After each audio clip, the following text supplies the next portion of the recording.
AI summit में कपड़े उतारकर प्रोटेस्ट करने वाले यूथ कांग्रेस का राहुल गांधी बचाव कर रहे हैं। कह रहे हैं कि भारत में कॉम्प्रोमाइज पीएम के राज में शांतिपूर्ण विरोध करना ही सबसे बड़ा अपराध बना दिया गया है। मुद्दा कोई भी हो, अगर आप सत्ता के खिलाफ संवैधानिक तरीके से आवाज उठाते हैं तो लाठी, मुकदमा और जेल ये लगभग तय है। युवा कांग्रेस ने देश का अहित करने वाले यूएस ट्रेड डील का शांतिपूर्ण विरोध किया तो उन्हें देश विरोधी बताकर गिरफ्तार कर लिया। यह कैसा लोकतंत्र है जहां कॉम्प्रोमाइज्ड पीएम सवालों से डरते हैं, जहां असहमति को कुचलना शासन का स्वभाव बनता जा रहा है। मोदी जी, ये नॉर्थ कोरिया नहीं, भारत है। जब सत्ता खुद को राष्ट्र समझने लगे और असहमति को दुश्मन, तब लोकतंत्र मर जाता है। उस दिन कपड़ा उतार के प्रदर्शन किए, उसके बाद लोकतंत्र कहां मर गया? क्यों नहीं देश भर में प्रदर्शन करते? ट्रेड डील को लेकर रोज कीजिए, 24 घंटे कीजिए, खुद जाके बैठ जाइए रामलीला मैदान में, खाना पीना छोड़ दीजिए। खुद तो नरेंद्र मोदी को लेकर क्या क्या नहीं कह दिए, तब तो आपके साथ कुछ नहीं हुआ। एआई समिट में यूथ कांग्रेस के शर्टलेस प्रोटेस्ट की जांच दिल्ली पुलिस कर रही है। दिल्ली पुलिस ने अब तक इस मामले में 11 लोगों की गिरफ्तारी कर ली है। कल हिमाचल प्रदेश के शिमला से दिल्ली पुलिस ने यूथ कांग्रेस के 3 कार्यकर्ताओं सौरभ, अरबाज और सिद्धार्थ को गिरफ्तार किया। हालांकि इस दौरान दिल्ली पुलिस और शिमला पुलिस के बीच हाई वोल्टेज ड्रामा देखने को मिला। दिल्ली पुलिस की टीम का जब यूथ कांग्रेस के कार्यकर्ताओं को लेकर वो जा रही थी तो शिमला पुलिस ने उनको रोक लिया। इस दौरान काफी देर तक दिल्ली पुलिस और शिमला पुलिस के बीच कहासुनी होती रही। देखिए कैसे वहां पर माहौल बन गया था।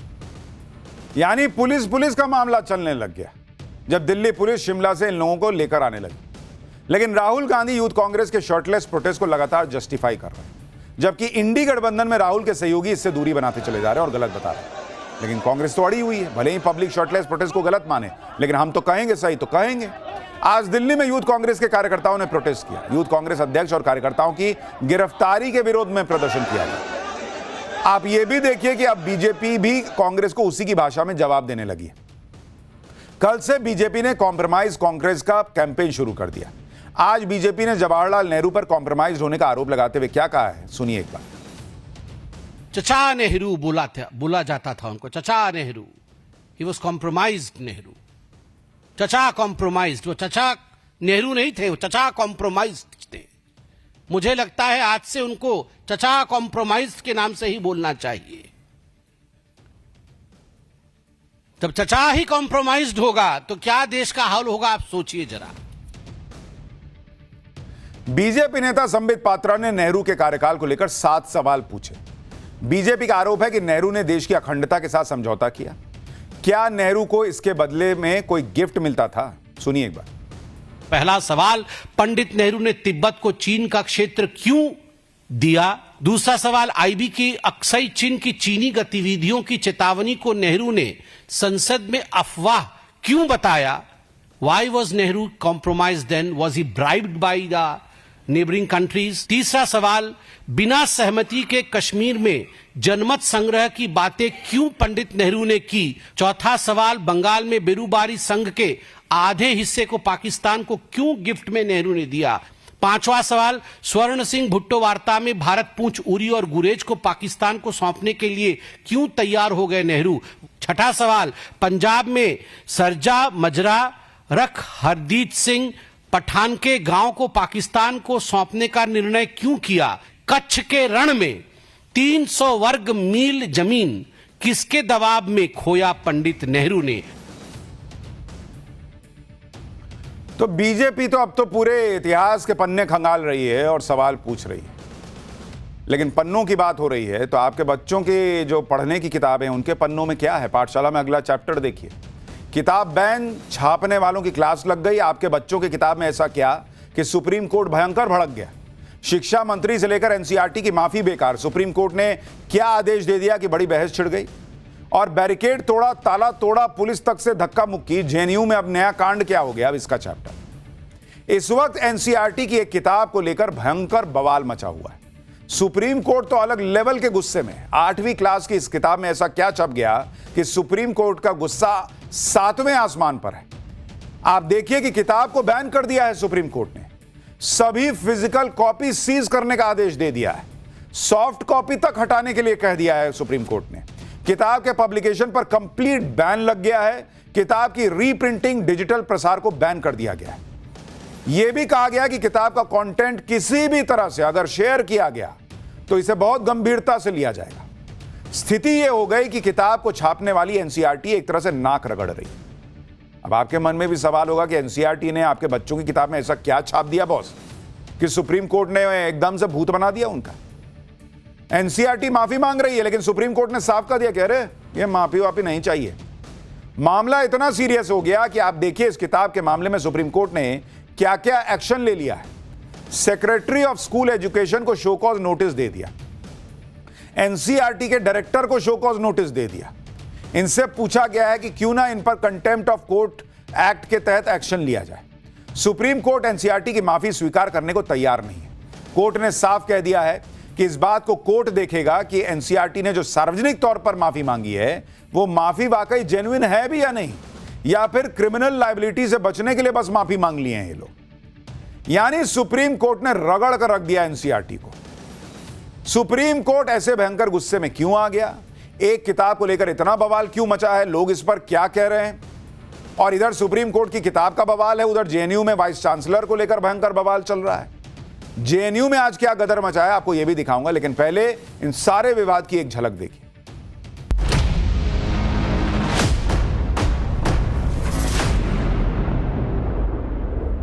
न्यायपालिका को कोई भी असम्मान करने का कोई उद्देश्य ही नहीं था। इसके पीछे कुछ गहरी साजिश लग रही है। हम जुडिशरी के साथ खड़े हैं और जुडिशरी को हम प्रणाम भी करते हैं। जिस किताब को लेकर सुप्रीम कोर्ट भयंकर गुस्से में है, आज उस किताब को छापने पर तगड़ा एक्शन लेने वाला ऑर्डर दे दिया। वो पूरा मामला पहले समझिए। एनसीईआरटी ने 24 फरवरी को क्लास 8th की सोशल साइंस की टेक्स्ट बुक जारी की थी, जिसमें एक चैप्टर में करप्शन इन जुडिशरी की हेडिंग के साथ न्यायपालिका को लेकर कई बातें लिखी हुई थी। इसमें न्यायपालिका में भ्रष्टाचार और लंबित मामलों यानी बैकलॉग को लेकर बातें थी। इसी से बवाल शुरू हो गया, क्योंकि मीडिया ने इसका खुलासा किया। फिर कपिल सिब्बल, अभिषेक मनु सिंघवी, मुकुल रोहतगी जैसे कई बड़े वकीलों ने चीफ जस्टिस ऑफ इंडिया के सामने यह मामला उठा दिया और कहा कि किताब में न्यायपालिका में भ्रष्टाचार का चैप्टर है, तो फिर नेताओं और नौकरशाही के भ्रष्टाचार की बात क्यों नहीं है। 8वीं क्लास के बच्चों को यह क्या पढ़ाया जा रहा है, उनकी कैसी सोच बनेगी न्यायपालिका को लेकर। इस पर चीफ जस्टिस ऑफ इंडिया ने कहा कि वो इस मामले को खुद देखेंगे और न्यायपालिका को बदनाम करने की इजाजत किसी को नहीं देंगे। सुप्रीम कोर्ट ने जब नाराजगी जताई तो एनसीईआरटी ने प्रेस रिलीज जारी करके किताब वापस लेने और इस चैप्टर के लिए माफी मांग ली।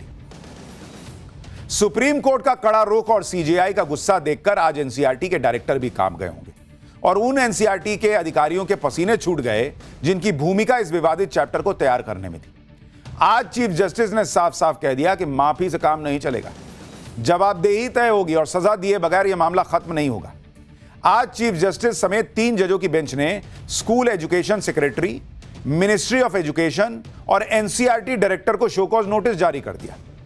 इस नोटिस में कोर्ट ने तीनों से पूछा है कि उनके खिलाफ कंटेम्प्ट ऑफ कोर्ट का एक्ट के तहत या किसी दूसरे कानून के तहत कार्रवाई क्यों नहीं कर देनी चाहिए। कोर्ट ने कहा कि किताब का पब्लिकेशन एक गंभीर मिसकंडक्ट है और अगर यह साबित हो जाता है कि यह चैप्टर जुडिशरी को बदनाम करने के लिए जानबूझकर शामिल किया गया तो यह क्रिमिनल कंटेम्प्ट ऑफ कोर्ट के दायरे में आ सकता है। चीफ जस्टिस ऑफ इंडिया ने कहा कि यह कदम जुडिशरी को बदनाम करने के लिए गहरी सोची समझी साजिश थी।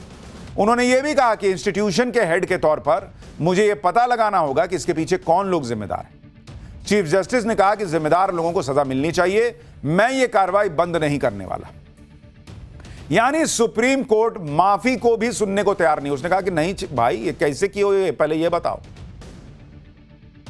एनसीईआरटी के इस चैप्टर पर सुप्रीम कोर्ट इतना भयंकर नाराज है कि एनसीईआरटी की माफी भी काम नहीं आई।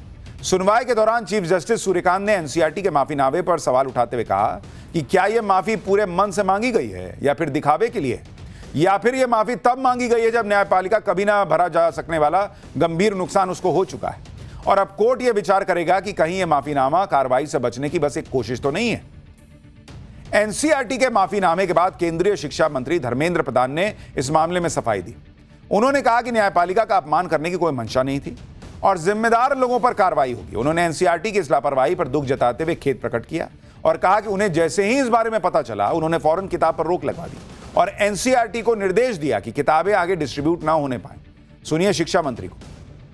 जब ही ये घटना मेरे सामने आई, मैं तुरंत ही एनसीईआरटी को निर्देश देके सारे किताबों को विड्रॉ करवाया। आगे वो ना जा पाए उसकी सारी चिंता किया और उसको विड्रॉ करने का निर्देश दिया। न्यायपालिका को कोई भी असम्मान करने का कोई उद्देश्य ही नहीं था, सरकार के उसमें कतई उद्देश्य नहीं था। जो घटना हुई है उसको हम गंभीरता से लेते हैं। एनसीईआरटी के ऊपर उसको और इंक्वायरी किया जाएगा। जो भी व्यक्ति उसमें से उस किताब को बनवाने में, उस चैप्टर को बनवाने में संलग्न है, उनके ऊपर कार्रवाई की जाएगी और आगे ये गलती ना हो, हम न्यायपालिका को आश्वस्त करते हैं। धर्मेंद्र प्रधान इस देश के ऐसे शिक्षा मंत्री हैं जिन्होंने पिछले कुछ ही महीनों के अंदर इस सरकार के ऊपर दसियों बार सवाल खड़ा होने के मौके दे दिए। चाहे वो यूजीसी का मामला हो, चाहे नीट पीजी का मामला हो और अब ये एनसीईआरटी की किताब का मामला। इनको कुछ पता ही नहीं रहता है। शिक्षा मंत्री गलती मान रहे हैं, लेकिन आप ये भी देखिए कि गलती तब हो रही है जब सूत्रों के मुताबिक इस मामले में पीएम मोदी ने भी कड़ी नाराजगी जता दी थी। मंगलवार को ही कैबिनेट मीटिंग में पीएम मोदी ने पूछा था कि 8वीं क्लास के बच्चों को जुडिशियल करप्शन पर हम क्या पढ़ा रहे हैं। पीएम ने यह भी पूछा था कि यह सब कोई देख रहा है कि यह क्या हो रहा है। सोचिए, जब इस तरह के मामले को लेकर खुद प्रधानमंत्री कह रहे हैं कि भाई ये क्या ही पढ़ा रहे हो बच्चों को, और यही बात जुडिशरी कर रही है, यही बात चीफ जस्टिस कर रहे हैं। वो ये नहीं कह रहे हैं कि जुडिशरी पे कोई चर्चा मत करो, जुडिशरी में कोई करप्शन ही नहीं है, ऐसा भी नहीं वो कह रहे हैं कि या उस पर कोई किसी ने कुछ कहा नहीं है, वो ये भी नहीं कह रहे हैं। वो कह रहे हैं 8वीं के बच्चे को क्या पढ़ा रहे हो, और इतना करप्शन पढ़ाना है तो फिर नेताओं का भी पढ़ाओ, अफसरों का भी पढ़ाओ। ये जो लोगों के घरों में, अफसरों के घर से नोटों के बंडल निकल जाते हैं, उनका भी पढ़ाओ। भाई तुम तो ऐसा पढ़ा रहे हो जैसे जुडिशरी में करप्शन है और पूरे देश में है ये नहीं है। For more of such videos, do like, share and subscribe to ET Now Swadesh.